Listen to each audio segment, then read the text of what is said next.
BJP शासित राज्यों के सीएम और डिप्टी सीएम आज अयोध्या पहुंचेंगे। रामलला के दर्शन करेंगे वहां पर और बीजेपी अध्यक्ष जेपी नड्डा साथ होंगे अयोध्या में। जिन राज्यों के सीएम और डिप्टी सीएम अयोध्या में दर्शन करेंगे, पूजन करने जा रहे हैं, उनमें यूपी, उत्तराखंड, गोवा, मणिपुर शामिल हैं। इन चारों राज्यों में आने वाले वक्त में कुछ महीनों में विधानसभा चुनाव और इसीलिए विपक्ष आरोप लगा रही है कि बीजेपी के मुख्यमंत्रियों की अयोध्या यात्रा चुनावी राजनीति से प्रेरित है। काशी में विश्वनाथ कॉरिडोर के उद्घाटन कार्यक्रम में शामिल होने के बाद बीजेपी शासित राज्यों के मुख्यमंत्री और उप मुख्यमंत्री आज अयोध्या जाएंगे। ये सभी सीएम और डिप्टी सीएम सुबह 11 बजे अयोध्या पहुंचेंगे और सरयू पूजन करेंगे। उसके बाद दोपहर करीब 2 बजे हनुमानगढ़ी मंदिर जाएंगे और राम जन्मभूमि पर पूजा अर्चना करेंगे। बीजेपी अध्यक्ष जेपी नड्डा भी बीजेपी के मुख्यमंत्रियों और उप मुख्यमंत्रियों के साथ अयोध्या में रहेंगे। जिन 11 राज्यों के सीएम अयोध्या में रहेंगे, उनमें मध्य प्रदेश के मुख्यमंत्री शिवराज सिंह चौहान, उत्तराखंड के मुख्यमंत्री पुष्कर धामी, हिमाचल के मुख्यमंत्री जयराम ठाकुर, हरियाणा के मुख्यमंत्री मनोहर लाल, गुजरात के सीएम भूपेंद्र पटेल, असम के मुख्यमंत्री हेमंत बिस्वा शर्मा, गोवा के मुख्यमंत्री प्रमोद सावंत, कर्नाटक के मुख्यमंत्री बीएस बोम्मई, अरुणाचल प्रदेश के मुख्यमंत्री पेमा खांडू और मणिपुर के मुख्यमंत्री एन बीरेन सिंह शामिल हैं।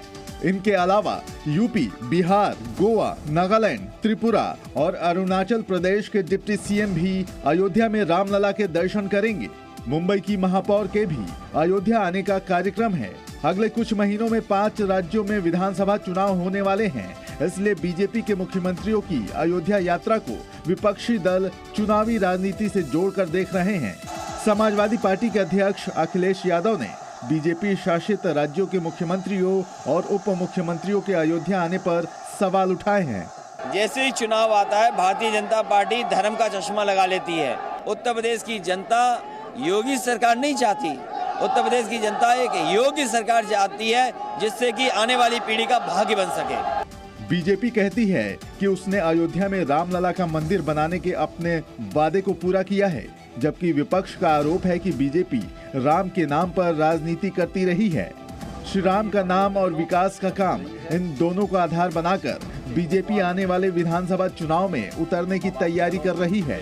अब देखना है कि क्या उसे वोटर का आशीर्वाद मिलता है। ब्यूरो रिपोर्ट, जी मीडिया। प्रधानमंत्री नरेंद्र मोदी ने कल वाराणसी में बीजेपी शासित राज्यों के उप मुख्यमंत्रियों के साथ बैठक की और इस बैठक में पीएम मोदी ने मुख्यमंत्रियों को गुड गवर्नेंस और विकास का मंत्र दिया है।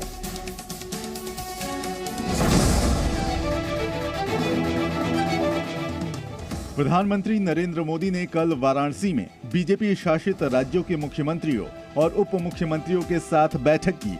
इस बैठक में सुशासन और विकास पर चर्चा की। प्रधानमंत्री मोदी ने बीजेपी के मुख्यमंत्रियों और उप मुख्यमंत्रियों से कहा कि उनकी सरकारों को गवर्नेंस में अपनी पहचान बनानी चाहिए। लोगों के जीवन को आसान बनाने को सर्वोच्च प्राथमिकता दी जानी चाहिए। पीएम मोदी ने कहा कि आर्थिक अवसरों को बढ़ावा देने के लिए एक जिला एक उत्पाद योजना पर जोर दिया जाना चाहिए, ताकि आत्मनिर्भर भारत का लक्ष्य हासिल किया जा सके। पीएम मोदी ने स्थानीय उत्पादों के निर्यात और उनके वैश्विक बाजार की जरूरत पर जोर दिया और कहा कि इसके लिए गुणवत्ता और ब्रांड निर्माण पर ध्यान दिया जाना चाहिए। बैठक में पीएम मोदी ने पोषण अभियान को मजबूत करने की अहमियत बताई। पीएम मोदी ने बीजेपी शासित मुख्यमंत्रियों से कहा कि गवर्नेंस डेटा आधारित होना चाहिए, उसमें पारदर्शिता और गति को सुनिश्चित किया जाना चाहिए। हर हर महादेव। वाराणसी में उमरा स्वर वेद महामंदिर के वार्षिकोत्सव के मौके पर पीएम मोदी ने कहा कि वाराणसी के विकास में देश का विकास झलकता है। आज जब हम बनारस के विकास की बात करते हैं, तो इससे पूरे भारत के विकास का रोड मैप भी बन जाता है। इस बदलाव से काशी ने ये दिखाया है कि इच्छा शक्ति हो तो परिवर्तन आ सकता है।